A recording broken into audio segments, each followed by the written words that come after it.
বরিশালের লঞ্চে ওইটা নিমু কেবিন রুম, বন্ধুরে মোর বুকে লইয়া দিমু একটা ঘুম, ও ঠাইসা দিমু একটা ঘুম। যা দুষ্ট মোহন, একটা দুষ্ট। ভাবি রাইতে 12টার পরে ইমু করলে কিন্তু দুষ্ট ভাবি আর দুষ্ট দেবররা কথা বলে, বুঝছেন নি? গানটা কি আপনার ভালো লাগছে? গানটা আর ভালো লাগছে, তাই এটা আর পক্ষে সম্ভব না। যত কিছুই হোক, আজ একজন জাহাজের বই বুঝি আই স্টিমারের কেবিনে আরেক বেটালে ঘুমানো। ভাবি, আরে ভাবি আপনি বুঝতেছেন না কিল্লা ইহানে তো আর দুঃখটা। কিসের দুঃখ কত মোহন?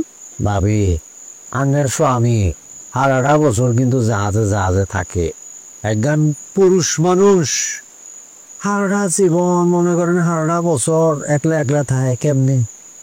হ্যাঁ, কি অন্য মাইয়ার সাথে ফিরিত করে কিনা এই জানেন জানেন জানেন? তুই ঠিক কইছ, আরো মাঝে মধ্যে এরকম মনে হয়, আরো মনে হয় হাতে মনে হয় অন্য কোনো মাইয়ের লগে সম্পর্ক আছে কি জানি। কিন্তু আমগরে যদি এক লগে কেউ দেখিয়ে এলে, যদি আমরা ধরা খাই যাই, যদি বদনাম হয়। মনে নামের একটা কথা কই, খাঁটি কথা। আমি একজন সচ্চরিত্রবান ছেলে, আপনি একজন সচ্চরিত্রবান মাইয়ে। মনে করেন আমাদের মধ্যে কোনো ধরনের কোনো 2 নম্বরই নাই, কোনো ধরনের লোকচুরি নাই, বুঝছেন নি?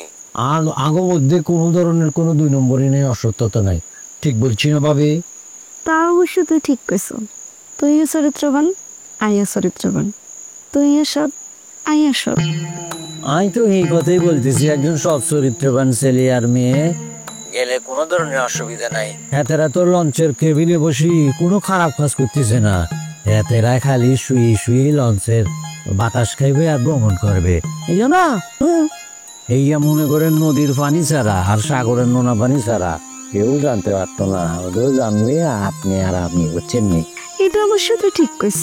মানুষে কত ধরনের উল্টা পাল্টা কাজ করে, আমরা কি হিম করবো নি? না, প্রশ্ন উঠে না।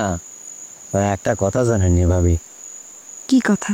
ভাবি, আপনি মনে করেন আপনার লঞ্চের কেবিনে যাইতেছি, অতি রুচি আনা পাশে জিলাপির একটা প্যাকেট, এখান থেকে কুটুস করে কামড় দিলাম, আন্নাও কামড় দিলেন, আন্নে আর দিকে তাকাইলেন, মিষ্টি হাসি দিলেন, আমিও আন্নের দিকে তাকাইলাম, মিষ্টি হাসি দিলাম।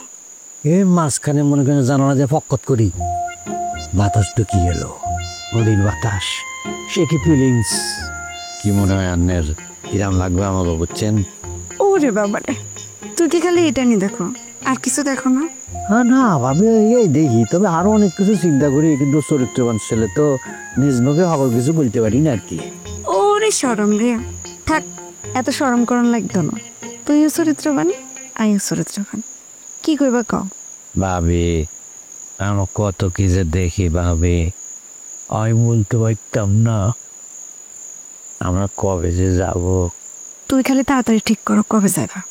আয় এক খায় খাড়া আসছি, তুই খালি হুইসেল দিবা, আই রেডি, বোরকাও রেডি। এদিক ওদিক বাবারের টাইম নেই। সত্যি তুমি যাইবা ভাবি? আনলোকে কেবিনে অবশ্যই যাম। দেওর ভাবির এই রোমান্টিক যাত্রায় স্টিমারে বাতি জ্বলবো, আমগো রোমান্টিক যাত্রা শুরু হইব।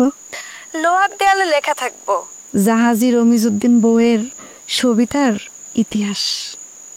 আই যাইতে চাই মন, একটু দয়া করে আরে আবার গানটা একটু শোনাও না। ও আজ যে কি ভাল লাগতেছে। ওরে বরিশালের লাঞ্চে ওইটা নিউ কেবিন রুম, বন্ধুরে মোর বুকে লইয়া ঠাইসা দিমু একটা ঘুম, ওরে ঠাইসা দিমু একটা ঘুম। আরে মেরে ওষুধ খাই, তুই এনো আই আর একজন রে নিয়ে 28টা ঘুম দেওয়ার প্ল্যান করো কেন? কেবিন রুমে যাই, তুই কি মানুষের বাচ্চা? এই নাটক